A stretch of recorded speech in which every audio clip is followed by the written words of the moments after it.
So, Paddy, hello, welcome. Great to have you with me today. How you doing, Porrick? How you keeping? Good to be here. Yeah, thank you very much. Let me start by asking you a question. Tell me what business you're in. It's called Neuro Coach. What exactly do you do, Paddy? So I'm using science to connect teams with each other, with their leaders, with their goals, with their strategy, with the vision. Um, so a huge amount of work I do is team development, leadership development, and the whole area of emotional intelligence and psychological safety. What sciences in particular do you use? So the sciences, say for the tools for yourself, so I'm looking at the science of behavior, science of motivation, emotional intelligence, and then I dig a little bit deeper then into neuroscience. Um, Explain that so to explain that to me if you would. bringing neuroscience, so understanding how our brain works, or neuroscience to study the brain and nervous system. Bringing neuroscience into organizations, so when teams and leaders understand how to use their brains more efficiently, more effectively, then they can get more out of themselves and also more out of their teams. We all show up with our brains and our hearts every day in the workplace, but are we using them really efficiently and really effectively? And even from a communication point of view, if we understand that you can put me in a threat state, sometimes just by your body language, Porrick, you can put my brain in a threat state. I know I'm not doing my best work. What does your typical client look like? Give me a sense of who are the kind of people you work with. Yeah, so organization. So I'm working at the moment, Porrick, with teams from five up to 100. Um, Leaders who contact me usually the first conversation is, Paddy, I need to get my team aligned with the company culture, with where we're going, with our vision. So it's usually I get leaders who want to drive the business forward and understand the important role that people play in that. Okay. And we're coming to the end of the year now. People will have their sales strategy, their marketing strategy, a loads of strategy, but they don't have a people strategy. And I always say to people, well, what's your people strategy to drive these other strategies? And then they go, okay, we don't have one of these. So that's usually where I come in and go, so let's develop a people strategy that's going to support Yeah, the yeah. sales strategy. Yeah. To develop a people strategy, give me a sense of what that actually looks like. I'll always start with TTI tools, Borek. So the first place we need to start, we need to understand the people need to understand themselves. Okay. So who is Paddy? So what's my behavior? Okay. So what's my behavior like in the workplace? What motivates Paddy? What makes Paddy tick? Okay. So doing a profile, understanding here's Paddy's behavior. Here's what motivates Paddy's. Here's his competencies. Okay. Now, what job is Paddy going into? Does the behavior, does the motivators suit this job? Okay. And so that's my starting point is matching the people. So the behavior, the Yeah. motivators, competencies, um, to the job, looking for so where's the gaps? Because we all have gaps, Borg. So where's the gaps? What's the gaps that we need to close? So this we do job benchmarking exercises here. We find the gaps, then we create development plans to close these gaps. Okay. Then we're looking then. So now we've got team. Now we look at the strategy and who's each member of the team, what role did they play?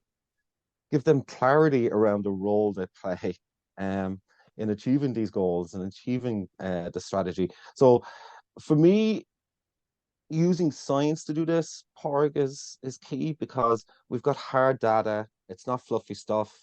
Um, the left brain people get it to go, oh, okay, so if I do this, this is what's going to happen. And the beauty of working with your tools, Porg, is we can predict performance. There's a guy, Anthony, that I worked with, great guy, and he was working in a warehouse.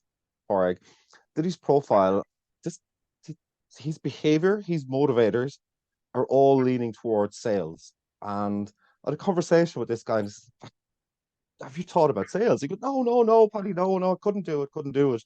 Um, we moved him from the warehouse to internal sales, and this year he's finished up as the number one salesperson in the company.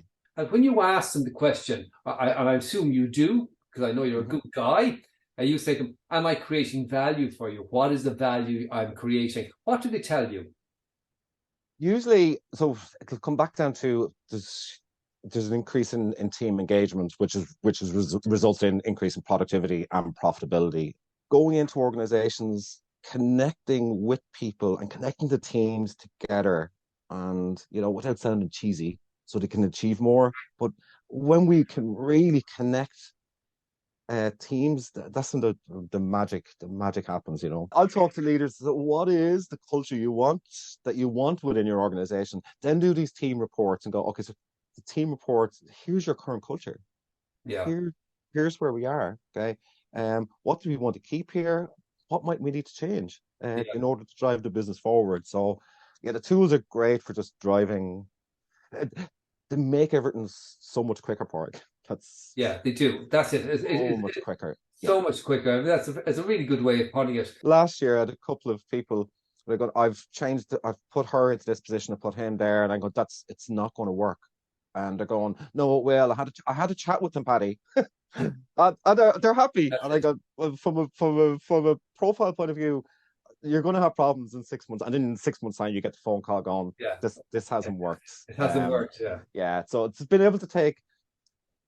That's what I love about the tools. You're able to take all the prejudice, the biases, all these out of the way. And my real takeaway is this idea of a people strategy. What's your people strategy? And I know I've read about it. I see the blogs on LinkedIn and whatever, but I'm not sure how many people actually have one.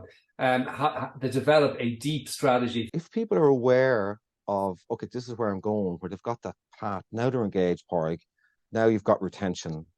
So you're eliminating all these problems of people, oh, there's no development for me here, I'm going to move on. So for me, succession planning, huge. You and I both know we're both salesmen to a certain extent, Paddy, and we both know there's much easier to keep and develop an existing client than to find a new one. And the exact same is true of employees. Much easier to take your team, take what you have and develop those people and retain those and build your organization around those people than to keep finding new people. To develop the people for future jobs. So you're investing in them. We love, happiness comes from growth. I'll always say that to people. Happiness comes from growth. So when we're learning, we're going to be more engaged. So now I'm going to stay and I'm going to benefit the company for another 5-10 years, whatever it may be. So people having that people strategy and thinking into the future is really important now. So the sales strategy is hugely important, marketing strategy is hugely important, but I think the people strategy, now I'm going to be biased here, Parg, as well, but the people strategy is number one, because without your people, without your good people, that's it. Well, you and I are adding them on that. I mean, the key is the right people, isn't that it? And by the right people, we need the people suited to the roles, matched to the roles. That's the key. Well, listen, Paddy, it's been a pleasure talking to you.